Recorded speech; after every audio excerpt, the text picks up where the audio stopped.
Հիսուսը սկսեց բացատրել ինչ է Աստծո խոսքը։ Եվ Հիսուսը Աստծո խոսքը նմանեցնում է սերմի, որ մարդը վերցնում է սերմը եւ ցանում է հողի մեջ։ Ասում էր խոսքը,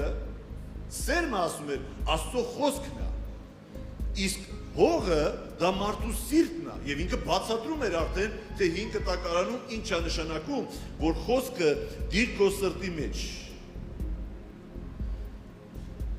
Ինչի է պետք խոսքը, ինչի է Հիսուս ասում խոսքը դիր սրտի մեջ կամ ինչի ասում խոսքը ասում խոսքը դիր քո սրտի մեջ, որովհետև տեսեք, Հիսուս ասեց, սիրտը դա հող է, եւ սերմը դա Աստծո խոսքն է, եւ դու պետքա դնես դա հողի մեջ։ Մեկը կարծեն իսկ ինչի համար ես դնեմ դա պարտադիր է դնեմ իմ սրտի մեջ։ Միգուցե նրա համար է պետք, որ ես միշտ հիշեմ Աստծո խոսքը, եւ դրա համար էլ է պետք։ Բայց գիտեք, ոչ մի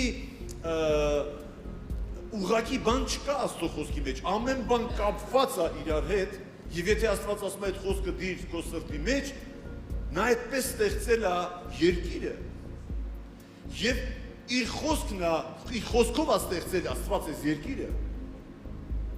Եվ եթե Աստծո խոսքը երկրի վրա չգար, երկիրը չէր լինի։ Աստված ամեն բան ստեղծել է իր խոսքով։ Աստված ամեն բան ստեղծում է իր խոսքով։ Դրա համար ինքը ասում է դիր քո սրտի մեջ։ Եվ Աստծո խոսքում գրված է, որ մի օր կգա,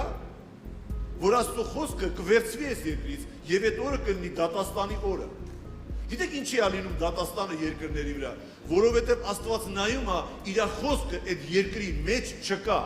Այդ խոսքը այդ երկրի մեջ չի պատվում, եւ այդ երկիրը չի վերցրել խոսքը Աստծո եւ չի դրել իր երկրի ենթադրենք սահմանադրության մեջ։ Սոդոմ Գոմորը ոչ թե վառվեց նրա համար, որ մեղք կար, այլ մեղք կար Սոդոմ Գոմորում եւ վառվեց Սոդոմ Գոմորը, որովհետեւ Աստծո խոսքը չկար այդտեղ։ Եվ Աստված, երբ որ ասում է խոսքը դիր քո սրտի մեջ, դա արարչագործություն է, որ քո կյանքի մեջ փոփոխություն լինի։ Եթե խոսքը քո կյանքի մեջ, քո սրտի մեջ ու քո հոգու մեջ կա, սկսվում է process-ը արարչագործական օրտնության process-ը։ Այս երկրում կա երկու ուժ, որը որ փոփոխում է, կառուցում է եւ ստեղծում է։ Մեկը դա Աստծո խոսքն է, մյուսը դա Սուրբ Հոգին է։ Աստծո խոսքը շատ լավ առանձին, Սուրբ Հոգու ներկայությունը շատ լավ առանձին, բայց երբ որ իրանք միանում են իրար քո սրտի մեջ, երբ որ Սուրբ Հոգին միանում է Աստծո խոսքի հետ, սկսվում է process-ներ տեղի ունենալ, հրաշքներ է տեղի ունենում, բժշկություններ է տեղի ունենում, օրհնություններ է տեղի ունենում, որովհետև խոսքին կպավ Սուրբ Հոգին։ Գրված է, որ սկզբում Աստված ստեղծեց երկինքն ու երկիրը, եւ գրված է, որ խավար կար անդունդի վրա։ Ի խոսքով Աստվածաբանները ասում են, որ երկրի վրա քաոս էր։ Դու կարողանում ես, չէ՞, զուգահեռ տանես, որ մի մոռացի, որ երկիրը այդ հողը հələ քո սիրտն է։ Եվ ոնց որ երկրի վրա քաոս էր, բայց Աստված ստեղծել էր։ Երկիրը կար, բայց ինչ որ անկապ գոլորշային վիճակ էր, անդունդ էր, ինչ որ այն ինչ որ հետո եղավ, դա չկար։ Եվ դա դեռ չի գրված, որ բարի էր, բայց արդեն ինքը կար, Աստծո խոսքը կար, եւ Աստված ստեղծել էր իր խոսքով։ Գրված է սկզբում Աստված ստեղծեց երկինքն ու երկիրը, ինքը ստեղծեց դա։ Բայց տեսեք ինչ է գրված։ Գրված է, որ հոգին շրջում էր ջրերի վրա։ Եվ երբ որ հոգին շրջում էր ջրերի վրա, Աստծո խոսքը եղավ, թող լույս լինի, եւ հոգին, Սուրբ Հոգին, կպավ Աստծո խոսքին եւ սկսեց process տեղի ունենալ։ Հավատացեք, կոմունիստական կուսակցության ժամանակ հատուկ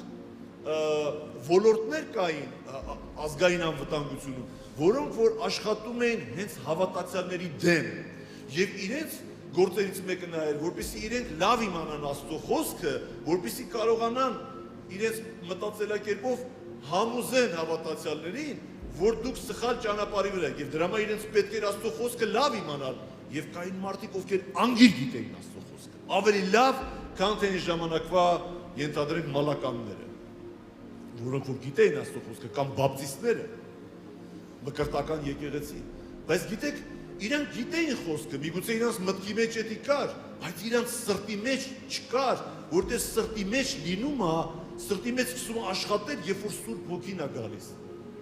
Ինչի ենք մենք երկրպագում, ինչի ենք մենք ուզում երկրպագենք, որովհետև Սուրբ Հոգին գալիս է, եւ եթե Սուրբ Հոգին տեսնում է, որ խոսք չկա, Սուրբ Հոգին շրջում է ջրերի վրա, խոսք չկա, եւ ինքը շրջում է, մարդը երկրպագում է Տիրոջը ներկայություն ազգում Աստծո, Հոգին շրջում է, բայց Սուրբ Հոգին նայում ասում է, որտեղ խոսք կա, որ ես այդ խոսքի հետ միանամ եւ այդ խոսքը սկսի իրականություն դառնալ, աճել։ Եթե մենք ավելի տրամաբանորեն նայենք, տեսեք, սերմը մարդը գցում է հողի մեջ, իր սրտի մեջ, եւ Հիսուսը ինչ ասեց, ինչա պետք է սերմը անել։ Այդ սերմը պետքա ջրել։ Եվ մենք ասում ենք, մենք սպասում ենք Սուրբ Հոգու անձրևների։ Սուրբ Հոգին ինքը ջուր է, Սուրբ Հոգին ինքը ջրի պես է, Սուրբ Հոգին ինքը անձրևների պես է, երբ որ իջնում է երկրի վրա եւ երկիրը պտուղ է բերում։ Բայց ուշադրություն դարձրեք։ Եթե սերմը ցանած չլինի հողի մեջ ու դու հաջուր ցանես, լցնես, ինքը կարող է ինչ-որ մի տատաս կաչի, ինչ-որ մի սառնիկ ոնց է հայերեն, ինչ-որ մի բան աչի ինչ-որ, որոմ, բայց ոչ ինչ-որ մի պիտանի բան, որովհետև սերմը չկա։ Տեսեք, շատ քրիստոնյաների կյանքում, քանի որ Աստծո խոսքը սրտի մեջ չկա, Սուրբ Հոգի, երբ որ անձրևները թողա, մենք զգում ենք քո ներկայությունը, լսեք, շատ լավ է, որ դու ինչ-որ զգում ես Սուրբ Հոգու ներկայությունը, բայց Սուրբ Հոգին սկսում է գործել, երբ որ Աստծո խոսք կա, եւ հակառակը։ Տեսեք, եթե դու ջրում ես միտեղ, որ սերմ չկա, դա իրապես նորմալ չի, ավելի ճիշտ է, երբ որ սերմը կա։ Եվ երբ որ սերմը կա, ու դու չես ջրում, էլի սերմը չի աճել։ Եթե մարդը Աստծո խոսքը գիտի, բայց ինքը Տիրոջ ներկայության մեջ, երկրպագության մեջ, աղոթքի մեջ, փառաբանության մեջ չի, այդ սերմը քո սրտի մեջ է։ Ինքը չի մեռնի, բայց հենց ջրում ես,